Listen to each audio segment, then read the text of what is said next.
Étude cinétique d'une réaction. Quand une réaction chimique se produit, la composition du système varie au cours du temps. La cinétique chimique en solution aqueuse suit l'évolution de la concentration d'un réactif ou, comme représenté ici, d'un produit au cours du temps à des dates successives régulières.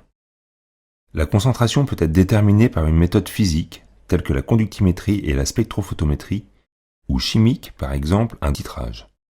Plusieurs grandeurs caractéristiques de la cinétique de la réaction peuvent être déterminées graphiquement.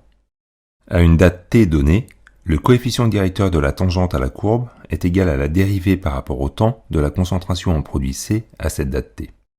Il correspond à la vitesse volumique d'apparition du produit C à la date t.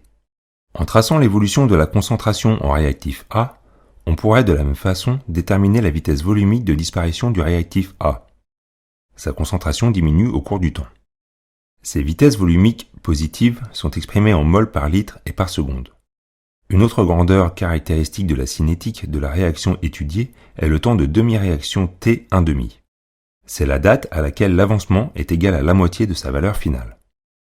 On repère donc sur le graphique la valeur finale de la concentration en produit C correspondant à l'asymptote horizontale à la courbe.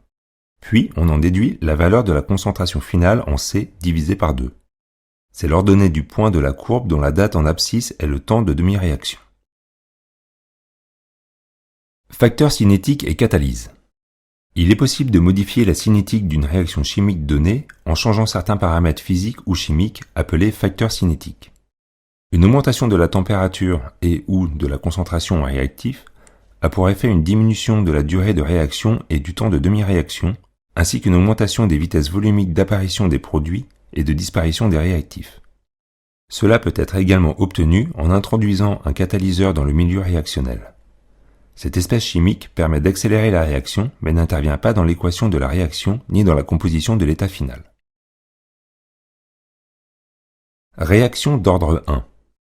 Il est possible d'expliciter la loi d'évolution de la concentration d'un réactif au cours du temps dans le cas particulier des réactions d'ordre 1.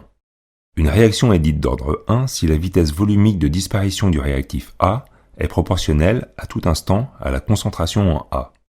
Le coefficient de proportionnalité est égal à la constante de vitesse K. La concentration en A vérifie donc une équation différentielle linéaire du premier ordre et sans second membre, dA sur dt plus Ka égale 0. Elle a pour solution A de t égale A0 exponentielle de moins kt, où A0 est la concentration initiale du réactif A et K la constante de vitesse. On en déduit que le logarithme népérien de la concentration en A est une fonction affine de t. Si la réaction est d'ordre 1, la courbe d'évolution de ce logarithme en fonction du temps est donc une droite de coefficient directeur égale à l'opposé de la constante de vitesse. Modélisation microscopique. La modélisation microscopique permet d'expliquer certaines propriétés cinétiques. Une réaction chimique peut être décomposée en une succession d'actes élémentaires appelés mécanismes réactionnels. Un acte élémentaire peut par exemple être une attaque, c'est-à-dire un rapprochement physique entre un site donneur et un site accepteur de doublets d'électrons. Cette attaque est modélisée par une flèche courbe dessinée ici entre un doublet non liant porté par l'atome X, qui forme le site donneur, et un atome X' portant une charge partielle positive, qui forme le site accepteur. On peut identifier, dans un mécanisme réactionnel, deux types d'espèces qui ne figurent pas dans l'équation bilan de la réaction. Un intermédiaire réactionnel, qui est formé dans un acte élémentaire puis détruit dans un acte suivant, et un catalyseur, qui est détruit dans un acte avant d'être régénéré dans un acte suivant.